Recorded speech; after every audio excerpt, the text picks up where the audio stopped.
আমার মাথা টিপে দিয়ে রইল। এসব কথা তুই তোর বাবাকে বলবি না, কিছুতেই না।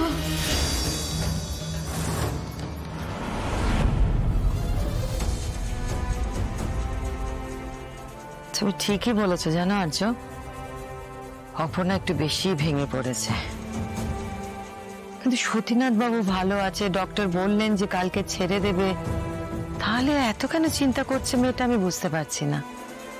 কিছু কি হয়েছে? কিছু তো একটা হয়েছে, সেটা আমারও মনে হলো। কি হতে পারে বলে তোমার মনে হয় আর্য? জানি না, আমি বুঝতে পারলাম না। ওনার মাকে আমি এতদিন ধরে চিনি, আজকে ওনাকে বড্ড অচেনা লাগলো। এরকম কোনোদিন দেখিনি।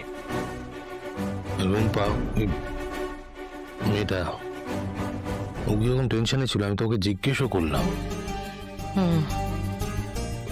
আমার আরো একটা ব্যাপার মনে হয়েছে। কি? আমার মনে হলো অপর্ণা কিছু একটা বলতে চাইছিল তোমাকে,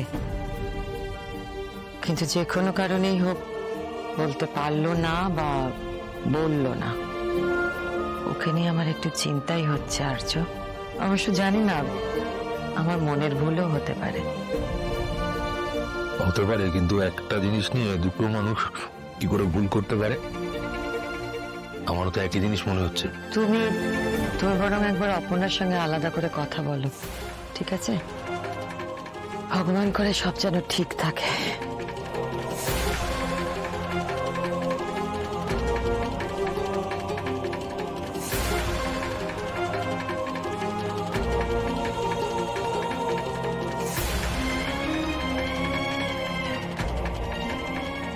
এখন ফোন করা ঠিক হবে নাকি কাল সকালে করবো?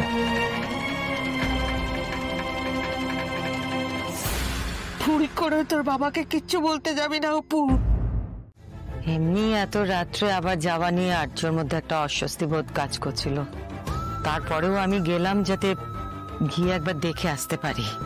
তো আমিও তো আপনার সাথে যেতে পারতাম। এই সেইটুকু একটা মেয়ে সবকিছু একাই সামলাচ্ছে। মানুষই আমি তো বললাম সব ঠিক আছে, সবকিছু সামলানো হয়ে গেছে।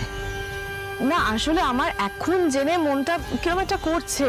ওটা হসপিটাল, মানুষই ভিড় করার জায়গা নয়। অপর্ণার বাবাকে কবে ছাড়বে? মানে আমি তাহলে কালকে গিয়ে? কালকেই ওনাকে ছেড়ে দেবে। তার মানে আমি ভীষণ টায়ার্ড মানুষই, খুব ক্লান্ত লাগছে, ঘরে যাই।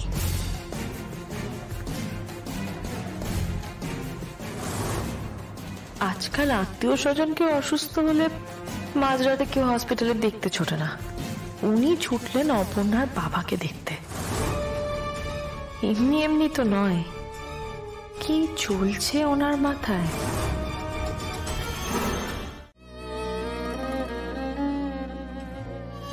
আর্য স্যারের সাথে একটু আলাদা করে কথা বলার আছে। ওনার বাবা আমাকে কিছু বলতে চাইছিল, কিন্তু কি বলতে চাইছিল? অপর্ণাকেও কিরকম দিশেহারা লাগলো। এই দুটোর মধ্যে কি কোনো সম্পর্ক আছে নাকি অন্য কিছু? আচ্ছা, আমাকে নিয়ে ওনাদের মধ্যে কিছু হয়নি তো? আমাকে জানতে হবে। আমি অপর্ণাও কিছু বললো না ফোনে। আরেকবার ফোন করবো, একটা মেসেজ। দরকার নেই, সারাদিন ওর যা ধকল গেছে, আমি খালি আমার কথা ভাবছি। হয়তো এখন রেস্ট নিচ্ছে, একটু ঘুমোক, শান্তিতে একটু ঘুমোক মেয়েটা। কালকে দেখা হলে বলবো। জানতে আমাকে হবেই। তোকে তলে তলে তাল দিয়েছে এই রুম্পাটা। অন্যায় করেছি বুঝতে পারছি না। আমি তো ভালো হয়েছি, আর আমি তোমাদেরকে সবাই আমি যেটা বলার সেটা বলে দিয়েছি অপু। তোর বুকে ভালোবাসা নিয়ে আমি একটা কথা শুনতে চাই না অপু। আর এই যে রুম্পা, যদি সত্যি ওর বন্ধু ওর সঙ্গে বোঝা, এসবের মধ্যে যেন ও আর না জড়ায়। আমি ওনাকে ছাড়া বাঁচবো না মা। কি বললি? তোর বাবা বারবার বলতো ওই অফিসে, এখন বুঝতে পারছি যে অফিসে গিয়ে তুমি তলে তলে কি করতে। আমি বলে দিয়েছি অপু, এটাই আমার শেষ কথা। যত তাড়াতাড়ি সম্ভব এসবের থেকে বেরোবি। এসবের মধ্যে তুই যদি আর চড়াস তাহলে কিন্তু ফল ভালো হবে না অপু। অপর্ণার সাথে তোমার কথা হয়েছিল? হ্যাঁ, কথা হয়েছিল। তুমি বলার পরই ফোন করেছিলাম, বললাম আজকে যাব। ও কিছু বললো? কিন্তু কথা বলে মনে হলো